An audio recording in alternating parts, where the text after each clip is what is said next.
Olá, vamos mergulhar num tema que à primeira vista pode parecer complicado, mas que na verdade está por trás de quase tudo o que o governo faz. Hoje vamos desvendar os chamados atos administrativos. Pensem neles como as ferramentas oficiais que o Estado usa para agir no nosso dia a dia. Vamos a isso. Já pararam para pensar nisto? Desde uma multa de trânsito que chega à casa, até a aprovação de uma grande obra, como é que essa decisão passa de uma ideia para algo oficial que tem de ser cumprido? É exatamente essa a questão que vamos responder. Bem, a resposta técnica está aqui. Vamos desmontar isto. Declaração unilateral significa que é o Estado a decidir sozinho, não está a pedir a nossa opinião.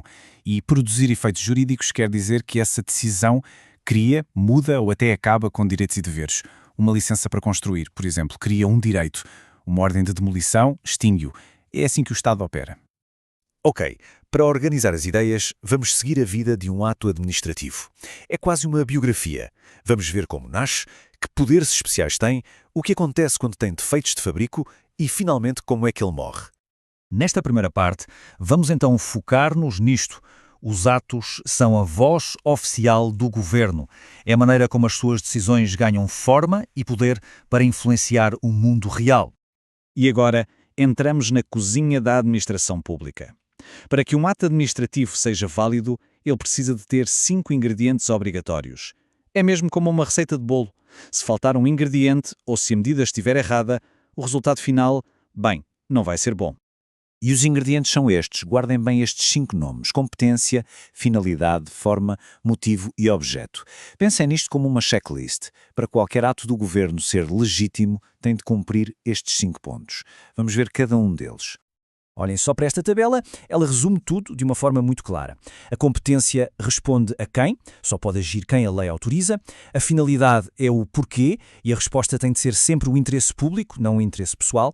A forma é o como, geralmente tem de ser por escrito, seguindo regras. O motivo são os factos e as leis que justificam a decisão. E, finalmente, o objeto é o quê, o efeito prático e imediato do ato. Se um destes falhar, todo o ato pode ser invalidado. Muito bem, o nosso ato já nasceu, com os 5 ingredientes no sítio certo. E agora? Bom, agora ele ganha uma espécie de superpoderes. São características especiais que dão a estes atos a sua força e autoridade sobre todos nós.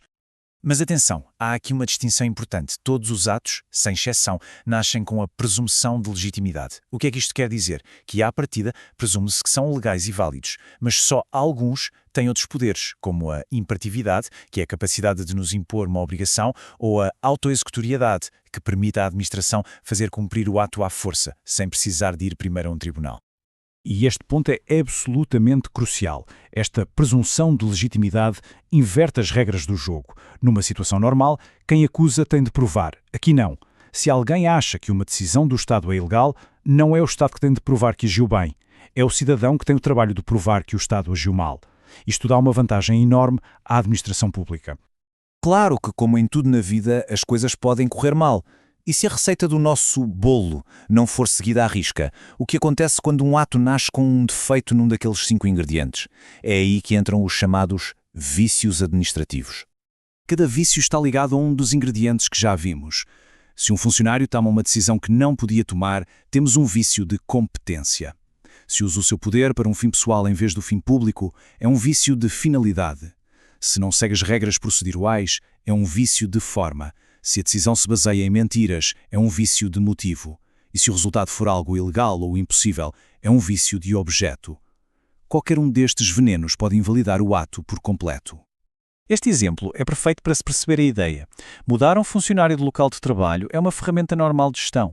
Mas se a intenção por trás dessa mudança não for melhorar o serviço, mas sim castigar o funcionário de forma disfarçada, então a finalidade foi desviada.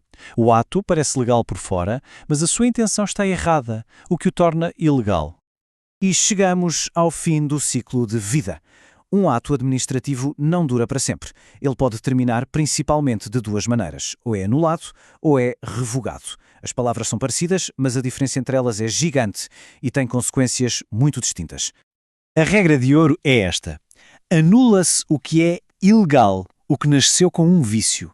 E o efeito é ex tunc, uma expressão em latim que significa que retroage. É como se o ato nunca tivesse existido. Por outro lado, revoga-se o que é legal e perfeito, mas que por uma questão de conveniência deixou de ser útil. O efeito aqui é ex nunc, ou seja, só vale dali para a frente. E o último detalhe, um tribunal pode anular um ato, mas só a própria administração pode revogá-lo. Esta imagem explica tudo. A anulação funciona como uma máquina do tempo. Ela volta ao momento da criação do ato e apaga-o, bem como todos os efeitos que ele produziu. É um delete completo da história. Limpa-se o histórico, como se costuma dizer. Já a revogação é muito diferente. Não há máquina do tempo aqui. O ato era válido. Por isso, tudo o que aconteceu até ao momento da revogação é respeitado. A revogação simplesmente traça uma linha e diz: a partir de agora, este ato deixa de produzir efeitos. O passado fica intacto. Portanto, para que não reste nenhuma dúvida, a ideia principal a reter é esta. A anulação é o remédio para a ilegalidade e apaga tudo, passado incluído. A revogação é uma decisão de gestão para algo que é legal, mas deixou de ser conveniente e só produz efeitos para o futuro. E para terminar, fica uma reflexão. Se partimos do princípio que os atos do governo são legais e que o fardo de provar o contrário está do lado do cidadão, que poder real existe para fiscalizar e contestar o Estado? É uma pergunta fundamental para a saúde de qualquer democracia. Espero que esta análise aos bastidores do poder tenha sido esclarecedora. Até à próxima.